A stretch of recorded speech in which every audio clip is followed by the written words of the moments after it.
third year. Third year. Third year. How quickly has that gone? Hasn't it gone quickly? And what a joy it's been the whole way through. It's been a pleasure. That's right, because I listen to your podcasts. Yes, yes, absolutely. Yeah. I don't know how, they just popped up somehow, and I thought that looks very interesting. So I started listening to you and I went, wow, this is how I want my literacy program to run. Yeah. This makes sense to me, and both of you interacting on that podcast talking about books, and I just thought, I've been doing everything wrong for most of my teaching career. I felt that way anyway, but no, not so much, because I still put the emphasis into reading every day to my kids. Yes. Yeah. Because they love listening to stories, kids, don't they? Yes. And through those books, we had so many good discussions about the storylines, and it gives kids knowledge, not just about the book, but the world. Yes. If it's a World War II story, they ask questions about World War II because they're fascinated about those subjects, So the books were a way into that. I don't know what you call it, but opening up their lives, because a lot of kids come in a bubble, don't they? Yes. So those read alouds help to give them those world knowledge. Yeah. He followed after it into a hallway lined with lockers. "Who are you?" Jared demanded. "What do you want?" Not Jared turned to face him, and something in his eyes made Jared go cold all over. A lot of my kids have made connections this year with their reading to their writing.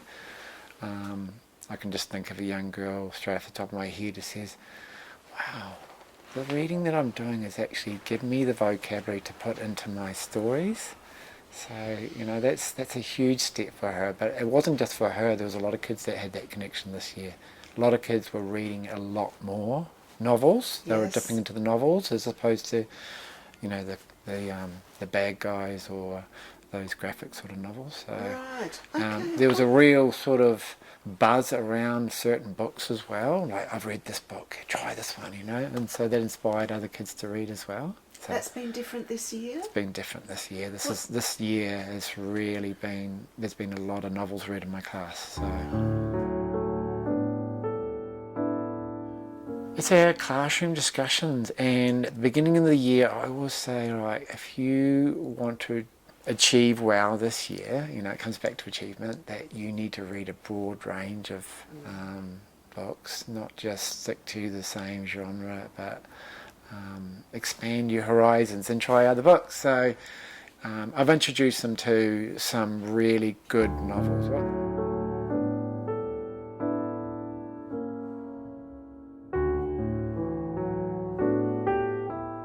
It's me introducing those books, books like Hacks. What else have I introduced to them this year? We read Hatchet again. We read just those books that have got, they're written beautifully. That kids probably haven't heard that sort of language or, that style of author before. So I have a special group of books in my cupboard, as you know, Sharon, that I pull out, and say, let's read this one together. But I also try to match it to a topic as well. So Catherine Applegate's an author, which I like to go towards, One and Only Ivan, and she has a fantasy series called Endling. Yes. I've told you about that. Yes. And the language is just extraordinary. Yes. There's another young author who's also Catherine, but she writes beautiful stories as well. One of them's called The Wolf Wilder. Yes. Yeah. Yes. Well, I've used your advice as well, Sharon. I've dipped into, I'm always looking for books that will engage my kids, so you've helped me with that quite a lot, actually. So when I'm reading books to my daughter at home, I go, this would be really good for my kids at school as well. So, because I read every night to my daughter, because I want her literacy to expand, and she reads all the time too now. So I'm testing these books on her. Yes. Yes. And then if I see some great language features, I go, right, this is something I'm going to use in my read aloud, or even just share it during the reading workshops. I'll pull it out and say, this is a great piece of writing, and we'll break it down and discuss it with the kids. So that's right, knowing the book really well. Yeah, that's right. And my teaching, because I want to become better as a teacher, Yeah. I also, I've been reading aloud to children for quite a long time, a few years. So I have got a back catalogue of my own. There's Hoot. I think there's SLC reading one at the moment called Once, and that's a Morris Gleitzman book. Yes. Which is a beautiful book. What else have I read in the past? You've got to have that in-depth knowledge, don't you? Yes, yes. Yeah. So you know that this is coming up. So if the kids don't talk about it, then you start asking the questions. What do you think about this happening with this bit? Do we have to infer here? Or, has anyone got a great visual on this piece? Isn't that sentence there, or those sentences giving us a great visual? So I know the book so well, and I can just bring those things up with them if they don't, so I engage them if they're not engaged. And we're reading the Spiderwick Chronicles at the moment, so they love that. It's a great series. So, yes. Yeah. Always have a read aloud. Yep.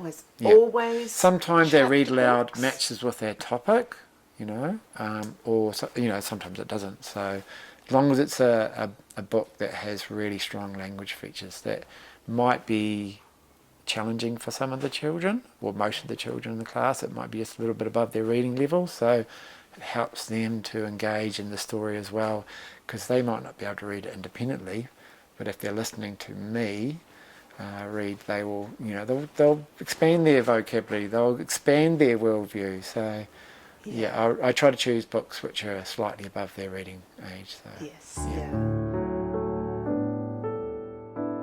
for sure, definitely. And it also gives me ideas for my writing workshops as well. I try to incorporate those things into my writing workshop. So I say, let's just pull that idea and let's put it into our piece of writing. How do you think that feels? Does it make our writing, lift our writing?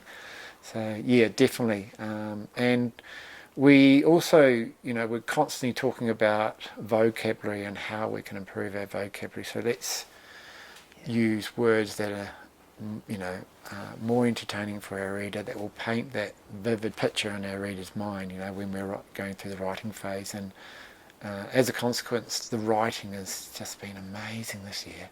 I've been blown away. The clock struck 5. I was shivering in the hypothermic weather. The dusty white snow was falling over everything. My sleeping bag was covered in a thin layer of ice as I tried to unzip it. Pounding, making it impossible to think. He tried to stand up but fell immediately. He laid down in pain. While he was laying there, his memory cast back to when he was young. The roof of the mine cracked as if it was shattered glass. A broken cup was laying sideways from another time. So many kids have just shared their work, and our class has just been gobsmacked at what they've written. It's been silent, pin drop, and they're sitting there going, oh my gosh, I can't believe that Julia's just written that, and they're just so proud of their work. As you've come in and they're just so dying to share their work with you. She always dreamt of being an adventurer someday, crossing oceans and flying over cities. But the place she wanted to go the most was inland, the mysterious islands of Kentucky. They're proud writers, and that's what we've got to achieve, isn't it, as a teacher? We've got to make them proud of their work. But that's also a process, isn't it? You've got to start that at the beginning of the year. We're not writing for the sake of it. We're writing for an audience, and if you're not proud of that work, revise it. So let's work hard at that. So. Yeah, reading as a writer, for sure. Noticing in their novels, Yes, well, that's where you tie it in with the reading workshop, don't you? You make those learning outcomes to match those things that you want the kids to notice. So if it's vocabulary, well, then that's your reading workshop. What do you notice about this vocabulary? Is it fitting in with this piece and making it better? Can we incorporate that into our writing then? So, or whether it's a visual, are you visualizing as I'm reading? And if you aren't, well then how can we help you, to visualize? Drawing pictures is definitely something that will help you. So linking the read aloud to the reading workshop, which then links into the writing, is very important, I feel. So you always got to have a purpose for when you're doing your read alouds. Yes. Yeah. And if not, you can still incorporate stuff from your reading workshop into your read aloud. You can improvise. So this is what happened at our reading workshop. Now it's, here it is. Here is the inference that we needed. Yeah. We need to infer this piece, didn't we? That's right. And it also encourages those non-readers to see that actually books are amazing, It's a way of escaping, You can have some trouble at home, so what can you do? You can go and grab your book and escape from it, or have some downtime and read and not play a game. Do some reading. And it was quite interesting. We did something in class before where, at the end of the year, this probably won't help your things. There's a gaming van coming to school, Right. and I thought all the kids would be into that, going and playing video games, but hardly any of my kids put their hand up to do it. And I thought, well, that's very interesting, Oh. And maybe it's because they want to be out there, just playing with their friends, or doing some role play or whatever. Instead of just going to video game, which is great. And some of my kids who never read at home are starting to read at home now too. And some of them have set goals for next year to read more at home. So it's a huge step for them, isn't it? I guess knowing those books and where it could take a child with their reading is really important. So, you got those kids who do need to be pushed in a certain direction, for great literacy. And, there's books out there which I feel that every child should read before they become an adult, whether it's The Hobbit or, a lot of them reading the Percy Jackson stuff, which is pretty good, it's entertaining. Warrior Cats, yeah. The language in that's not too bad, The concepts are a bit sketchy, but...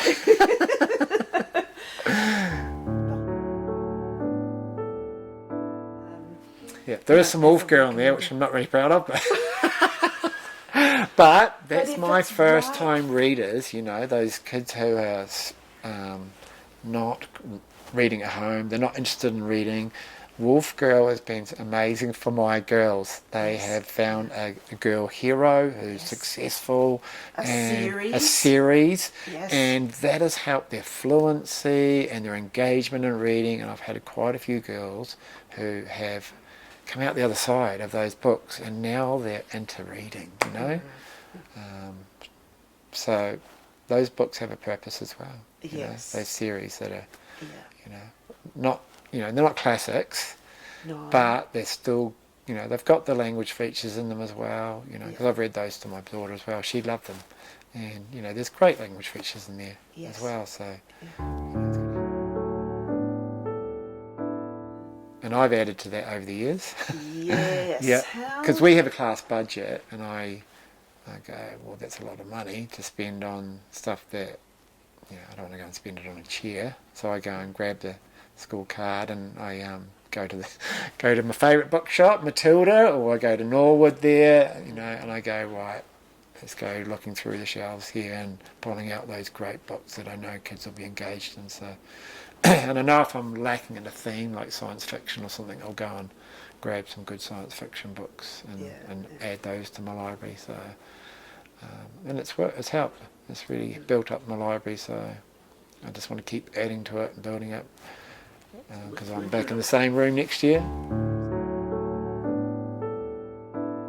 Well, the people that work there, they'll know what's good, I talk to them, and that's how I got into the one on Ivan, because this lady said, this is a great book, go and read it. And then I went, yes, it is, the language, and that's extraordinary. So then I went and researched her, and then I found out that she had a fantasy series coming up. So I went and bought those, and read those, and went, this is just amazing, the kids will be into this for sure. So just one author will lead on to, their next book. So I build on authors as well. So Yeah, I just look at the cards and I read the back, and then I go, that sounds like a good book. So I'll read it to my daughter first, and then, you know, I'll notice those literacy features that are in it and think this will be good to share. Yeah. So that becomes my part of my collection. Yes. Or it'll go on the shelf in the library. So, Yes. and when we do the introduction at the start of the year, I make sure that I choose books that I know that will be engaging for those kids. And Jared clenched his hands into fists. What do you think clenched means? Like this. Yeah, good. The new piece of vocab for you? Yeah. Good. Not Jared passed Jared without a single glance, slamming through the double doors. Jared wanted to find some way to wipe that smile off his face. What does that mean, wipe the smile off his face? Get a cloth out? No, maybe like turn it around, like, I don't know. Yeah, you can go, Beat him up. Yeah. Yeah, was that what you were going to say, Ruby? Sort of like, just like, because he's got like a smirk on his face, Yeah. they want to like make him like. Do you think that's making Jared a bit upset? Yeah. For sure.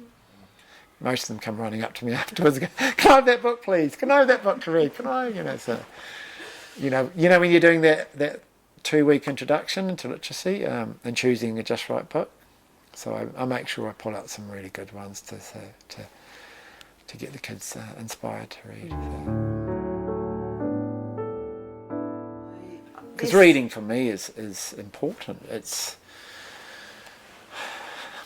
passion.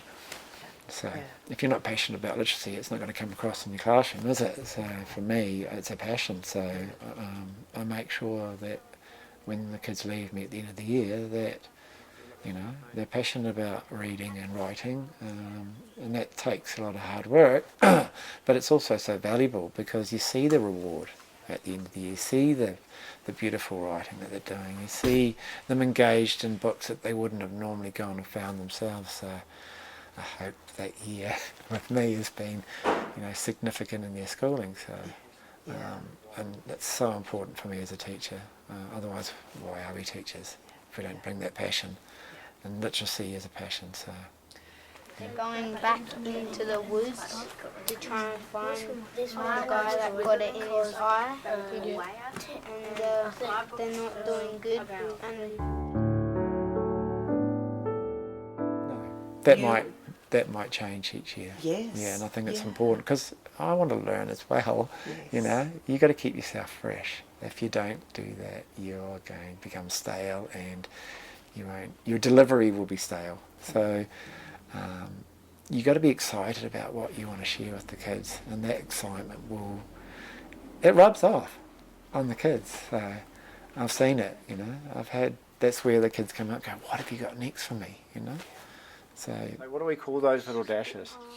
Speech. That's right, speech marks. So can you notice any other punctuation which is in that sentence apart from the speech marks? So we have speech marks at the beginning and we have speech marks end. Can you notice any other punctuation? Some full stops. Yep. Okay, do you see where the full stop is situated? Whereabouts is it situated? Is it inside the speech marks or outside? Inside. Okay, so when you're going to write your dialogue today, I want you to make sure that you've got your full stop in the correct place. Game Changers is having a really strong library in your classroom that kids have access to during that 24/7 time when they're at school. Game Changers is letting the children read for a good period of time by themselves, independently, diving into the book. That is definitely something which has been a plus, because how can you get to know a story if your reading workshop is broken up all the time with different changes? And I used to do a rotational thing, and where the kids would be rotating every 5 minutes, because it's a busy time in the classroom, isn't it? Or 15-minute rotations. And so how can you really dive into a book if you are constantly changing from one thing to another? So that sitting down and reading quietly and engaging in the book has been a massive game changer for me. And also having a purpose to the reading workshop. having, you go through your comprehension strategies, of course, but also getting the kids to reflect on the reading workshop focus while they're reading as well is also important, because they're practicing what you're trying to get across to them. If they're practicing that, well, it's going to sink in, isn't it? And if you keep coming back to those things that you want to practice and be strong at, well, it's going to work, isn't it? So during that 20-minute period, those things will definitely pop up. So, yeah, feeling really good. Okay, so today you had to discover some new sophisticated vocabulary. Would anyone like to share their words today? All right, Ruby, so what's your word? So I got gnashing. Mashing? Gnashing. Gnashing, oh yeah. I think it means, because it says here, Jared was gnashing his teeth. Yep, so what do you think that word Like he means? was angry, he was like... Yeah, good. Does anyone agree with Ruby with regards to that? Yeah. Anyone else like to share their word? Like Gazi, what did you have? So I'm discovering new vocabulary through you guys as well. You might be able to write it in your little book. Yeah, I'll be able to write it in my little book, Ruby, that's right.